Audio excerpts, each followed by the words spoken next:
Now, I would like one of our core team members, Mr. Shakib, to make you people aware about the ground reality of these acid attacks.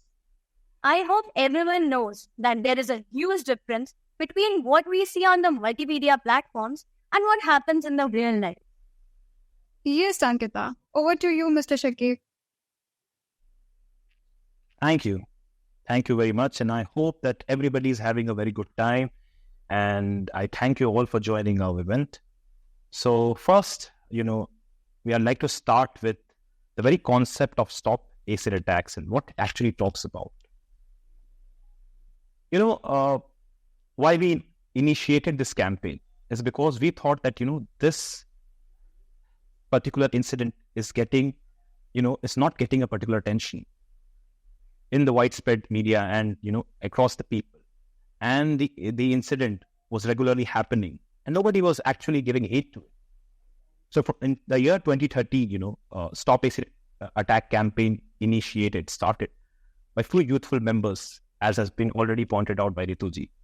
And from 2014 to 2020, the entire campaign has put its stretch in terms of getting its attention into the mainstream media. And, even if you calculate a successful barometer for this particular campaign, you would actually calculate it when, it gets a widespread attention and a movie is made out of it, which is already being done. But there's this one disappointing figure, which I would like to, mention it here. Attacks are increasing day by day. The numbers are not getting down, even though it has got a widespread attention. Even though, a lot of people know that acid attack is a heinous crime and how it affects the life of each and every person that is involved with the life of the survivors in whom the attack is done. So what can be done? We tried to figure it out. We went onto the ground and we did our research. And what we found was an amazing insight.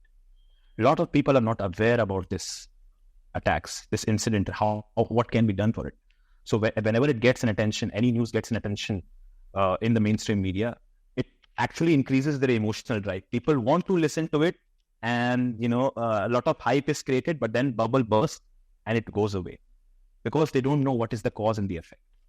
So therefore, I'm here to present to you a bit of awareness through which, individually, as well as in a societal level, we can contribute into stopping this, stop acid attacks.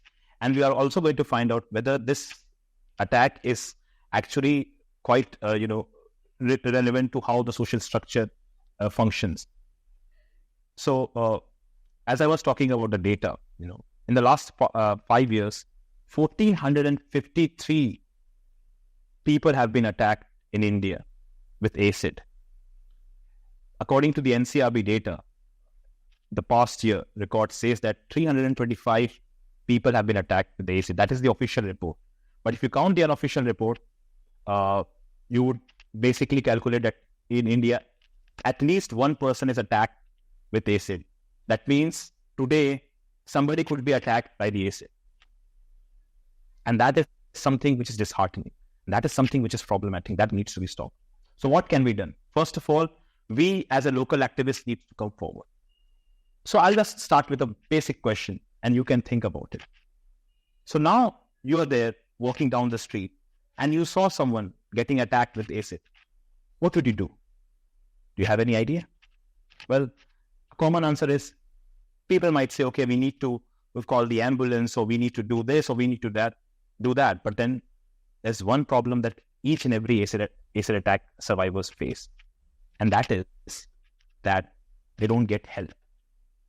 The first person to come forward and help them. And that is the very noble thing that anybody can do. And that is where, individual level people can actually do, is to get aware about how, you can be their first aid, you can be their initial help. So what happens when somebody is attacked with acid? People are circulated and everybody is, watching each other. Nobody's trying to come and help the survivors. And because of this, because of the time delay, it has a lot of, has had this effect, a long time effect that happens with them. So what happens? First of all, when somebody is attacked, they shout for help, but nobody helps because they think that what will happen to me if the authority calls me, I will be put into attention. And that is the first problem that needs to be tackled. People need to come up front and help them. And that is the basic help that you can do. And I'll tell you why it is necessary, why it is required.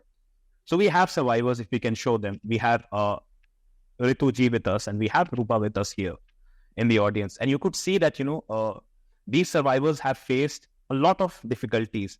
Their scars had remained permanent, and they had to bear a brunt of, severe, treatment and costly medical, process that they went through. So why is that? The reason is that, initially nobody actually came for help, because if somebody would have come for help within, few minutes, it could decrease the medical treatment by 5 times.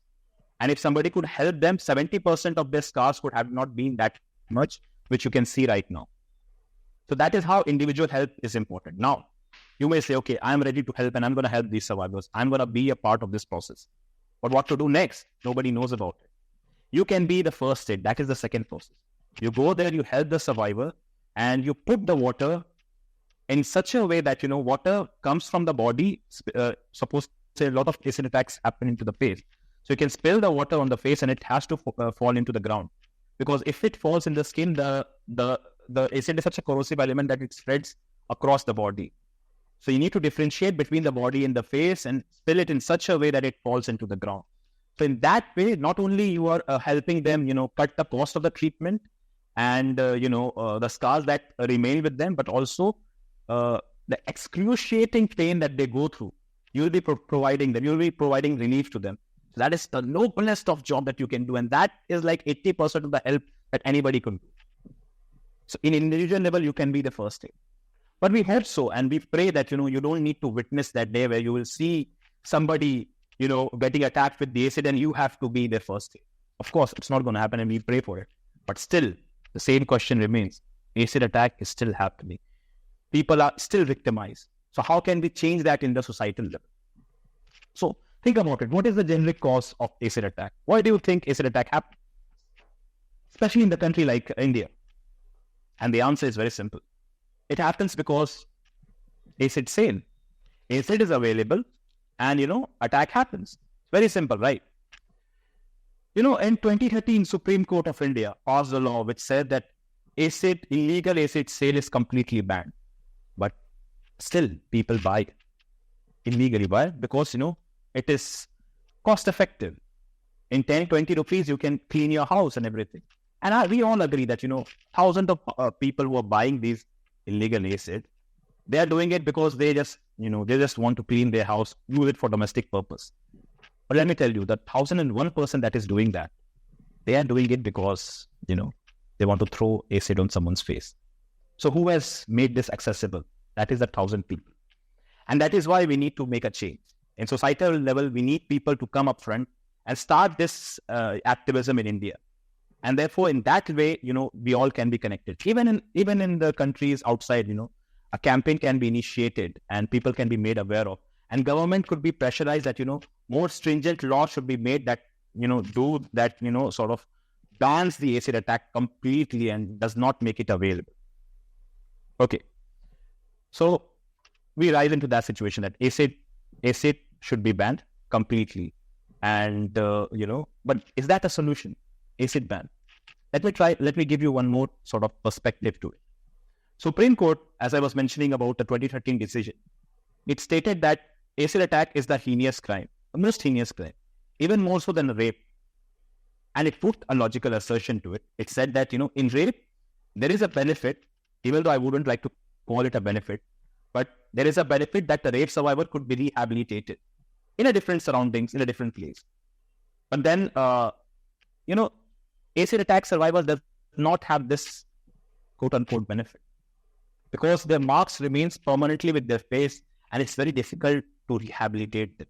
And that is why it is important to fight the cause. Cause, acid sale, that is the most generic cause. But again, as I put you into the rounds of question, I put one question once again. Do you think acid ban is a solution? Illegal acid sale, if we ban it, do you think it's a solution? And of course, people will use their mind and they will say, no, it's not. And with a simple reason. Because we think that acid is a problem. Acid is not a problem. Acid is in their mind, the attacker's mind. Their focus is not acid. Their focus is the face. And why so? Why is that? Let me tell you a story of a girl, She was 16 years old. She was having fun in her life. She had dreams, she had aspiration. But then, fate had a different story. A so-called stalker or a lover, fell for her, and he really desperately wanted her. But she was not ready for it. She was just 16 years old, and that was an old man. He doesn't want to be together with that guy.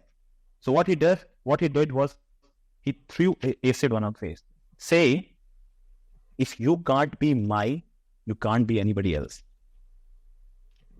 Let us again, think about this statement. If you can't be mine, you cannot be anyone else. Why is he saying that? The reason being very simple. He's saying this because he feels that if he attacks the face, he knows that people would like that particular person only because of the face. It is inside his mentality, and he wouldn't be accepted in a society. Nobody would want to fall in love with her. She wouldn't be accepted, and that attacker mentality will eventually win. But the harsh reality is that is how it works. People don't accept it. People don't accept people because of their looks. And that is why acid attack survivors have been constantly excluded. So what can be the solution? The attacker mentality has to be brought into the question. Who is empowering that attacker mentality? Who is empowering them? That mentality which lives and breathes around us. It is us only, because we are excluding the survivors in our society. We're not including them. So what happens? The attacker, even though he knows that law is against him, is pretty much aware that society is with him.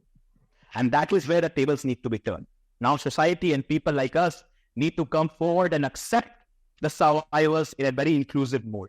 And instead of empowering the attacker, they need to empower the survivors. And we need to do that. Now, that being said, how do we go about it? First of all, we need a mechanism like that. And that is why Chow Foundation has worked into this mechanism. They have introduced the empowerment model, as you have seen in the video earlier. We have the concept of Shiro's Hangout Cafe, where we try to give that empower to survivor, where if the survivor get the empowerment, the attacker mentality will get a simple message that, even if you destroy the face of the survivor, the acid attack survivors would go up front and they would do and achieve something in their life. And if society accepts them, then, even law is against you and society is against you. And that is the message that needs to be given to the attacker. Because you know what? Acid attack survivors are not the victim. And that is why we are not using that terminology. They are just surviving one of the incidents that has happened into their life. We as a society, we are a victim of acid attacks. Thank you very much. Thank you so much. Thank you, Mr. Shakib, for making us aware about the harsh realities of this brutal crime.